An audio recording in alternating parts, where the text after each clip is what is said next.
Hello, and welcome to the CDO Magazine interview series. I am Mike Meriton, co-founder and COO of the EDM Council, and we are partnering with CDO Magazine, MIT CDO IQ, and the International Society of Chief Data Officers in a series of interviews. Today, I have the pleasure of talking with Rehan Jalil, the CEO of Securiti, a leader in unified data controls for hybrid cloud. Welcome, Rehan. How are you? It's great. It's great to be talking to you there, Mike. Yeah, great to have you, by the way. And for our CDO Magazine audience, today's discussion will be regarding unified data intelligence and controls for multi-clouds. This is a really important subject. There will be 3 segments, each about 10 minutes long, and all of these segments are available on the CDO Magazine platform today. So let's dig in, Rehan. First question I'd like to start with, if it's good with you, is what are the challenges and opportunities that cloud brings for CDOs? Mike, as we all are experiencing, the data is growing at a staggering pace. And in fact, this acceleration. Data is creating just more data. That, along with it, actually brings the massive opportunities and the dangers along with it. And we know that the different kinds of value that needs to be derived from this data, and it requires different kind of analysis.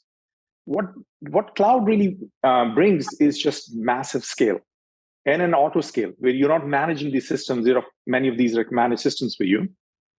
Also, because the value that we're trying to derive from data is different for different use cases. The innovation that's happening in the cloud gives you all the tools and technologies to apply the most appropriate type of data systems, the most appropriate type of techniques, and the software that is coming bundled as part of the cloud itself. Also, you will see the public clouds have global footprint. If you want to grow your presence, it's quite easy to actually go global, so to speak. Another important thing is the automation that enables within the cloud. There are layers and layers of automation that along the way. So certainly, as we're seeing a massive growth of data, the public clouds do provide us the opportunity along the way. Now, having said that, just like we say, data is the new oil. Well, oil, of course, gives you all the energy and many other energy sources, but if you don't handle it properly, it can burn you also. Similarly with data, it does bring with its own challenges and perils. And essentially, part of the reason is if your data is going to be spread out and going to be more spread out in a wide variety of systems along the way, there's going to be the sprawl of data. And this data will be mixed with a lot of sensitive information along the way. Secondly, because of all the automations, the data can move really fast. So if a mistake happens in how the data is being put in place or how it is being configured, how it's being given access, that those issues can also move very fast along the way across different environments. So another layer of automation is needed to understand if those things are going on. Also, data can go to different geographies if it can move that fast. It can go to different subsidiaries. It can go to your partners at a different scale, at a different pace. That can bring its own issues with respect to controls or lack of controls that can have, and regulatory concerns that it can bring along. Yeah, Rehan. On one hand, yeah, I was sorry. Go ahead. I was going to say that you've hit a big topic, which I think companies that operate in different jurisdictions are subject to different data sovereignty requirements. And so I think that is one of the bigger, for anyone that's involved in multiple jurisdictions, that's a hot issue. It's actually, especially for multinationals, which actually have a requirement to collect data from different places, or they have data from people from different places, or they have a footprint. And it's very easy to actually have this data moving without knowing cross-border issues and data sovereignty issues can be there. And if it's easy to do within multi-cloud and cloud, it brings its own dangers. Also, data exists for a purpose. Cloud enables very easy sharing, but at the same time, easy sharing really means that more mistakes can happen. So these are, I would say, on one hand, these are no question the ripe opportunity to utilize the multi-cloud as long as there is realization that there could be challenges and perils along the way, and systems are put in place. Now, another big thing, which is the obligations around data, right? When you have data, those obligations typically happen in four different areas. First, of course, no question, you have to keep it secure. The second, responsible use of data. And it has, we will talk in our session, what is responsible use of data actually really means in terms of entitlements, in terms of the access that is given around the data, how you share the data, who do you share the data with. We talked about cross-border and data sovereignty, and privacy is another very important, because directly touches the consumer and consumer sentiment and the trust that you actually can build along the way. These are, of course, generic concerns, which can be more accelerated with the growth and the spread of data within the multi-cloud. I think the opportunity here is to utilize the multi-cloud. If you can bring a layer of unification, that unification of visibility across your very diverse footprint, which is going to be there, and that's where the direction is headed, that visibility of exactly what kind of data is where, who has access to it, how we're sharing it, across all these diverse cloud environments and diverse systems. And similarly, the unification of controls along the way, right? So literally, which I want to summarize it, these challenges are absolutely, you can take control of it if there is unification of data intelligence on top of all the data systems spread across these diverse environments, and unification of data controls kind of along the way.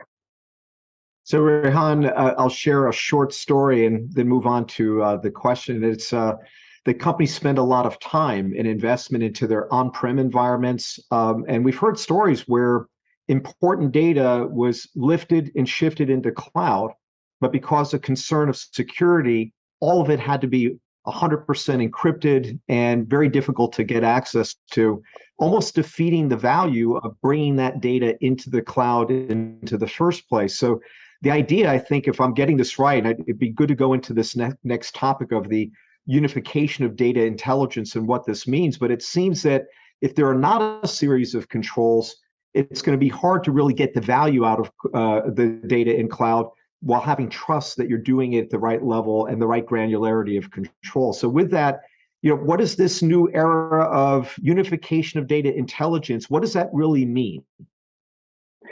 So I think because fundamentally, the data is going to be spread out, because you will try to utilize the most appropriate clouds and most appropriate SaaS services, most appropriate data clouds to create value from this data. It means it's spread out fundamentally. And to make use of it, you're sharing it with your teams, you're sharing it with third parties, you're sharing with your partners. Without knowing exactly what kind of data is where, it's very hard to it's impossible to have controls, because if you don't know where the data is, there's no way to actually have controls. Right. And because it's spread out, there has to be one place where somebody can go and have clear visibility across very diverse environments, where exactly is my data, what type of data along the way. So, and unification is at multiple levels. It's not just at the system level. And I would explain what those are. First, there has to be a common way to discover, auto-discover, auto-classify with a common grammar, regardless of where data is. Instead of going to one cloud, one data cloud, and trying to classify in a different way, or going to one SaaS and classify in a different way, that would be the exact wrong thing to do, because now you're managing every environment on its own ways, and there is no one common grammar and one common way to discover the data along the way. And it cuts across private cloud, public cloud, data cloud, SaaS. The second thing is the type of data system. Often people have done a bit of a cataloging, even if it's manual, on the structured systems. But data, as we know, is not just structured. There's volume. With respect to volume, most of the data is unstructured. So that unification has to happen. One common way to look at structured data, unstructured data, and also streaming data that is not sitting, it's moving, right, between your own teams, between the subsidiaries, between third parties. And as you mentioned, Mike, that people are bringing the data into the public cloud, doing lift and shift, and many of this is happening without changing the app architecture. The non-native data systems from open source are ending up in the public cloud. There has to be one way to look at it, whether the data system is being provided by the public cloud provider, or you brought it through lift and shift or through open source, or your licensed software that you brought into the environment. So it has to be unification of one way to look at it. And then a common way to catalog it. And when I say catalog, it's not just for structured. You have to have a common way to catalog for unstructured, catalog for moving data, the streaming data, the data in motion. Because structured data, no question, you catalog, you create more value because that's where all the BI and analytics happen. But underneath it, if you really want to drive the value, there has to be catalog for unstructured data as well as catalog and clear understanding of the data that is moving. And as we said, if the data is moving fast, where is data coming from? Where is it going? People give different names, lineage and all. You need to know that how is this data going across the systems? And knowing this data is just a starting point. The context of the data is even more important as we go towards obligations around privacy, residency, breaches. And the most fundamental thing for privacy is for the people's information. Because privacy is about the right of a single individual. We need to know this data is tied to which consumer, whether directly ours or maybe some of our downstream enterprises consumer. And for that consumer, where is the data? Is very important. That context is important because that context will give you the residency, and residency will give you related regulations that need to be applied, right? And based on that, you can see who should have access to the data, who should not have access to this data. Similarly, retention policy is an important context. The consent of the person and the legal purpose for which the data is being collected, that's a very important context. And who has the visibility with respect to sharing. So essentially what we're saying is that when we talk about data intelligence, is not just about the type of data and the automated way of actually putting it all together in one place, but also the context has to be tied together. Otherwise, you cannot take decisions. What is the right thing to do with this data? And if you would be violating these things along the way. So Rehan, you've framed a lot of issues and opportunities that cloud, multi-cloud, would bring to companies, but also there's a lot of things to take into consideration. That's what I'm struck just listening to all the issues you've raised. In our next segment, segment number 2, we're now going to talk about the opportunity to establish controls. There's also a industry framework that has been built over the last year and a half by the EDM Council and over 100 companies. And Rehan, your organization was highly involved in it. This framework is called the Cloud Data Management Capabilities Framework, or CDMC. For our audience, by the way, if you want to do a quick peek, you can go to the EDM Council website, edmcouncil.org, under Cloud, and you can download this framework, and it talks all about these controls. But in our next segment, we're actually now going to explore that idea of unified data controls in more detail, and as well, how can the CDMC framework help your organization as well? So we look forward to seeing you on the next segment, and thank you for joining us. Thank you, Mike.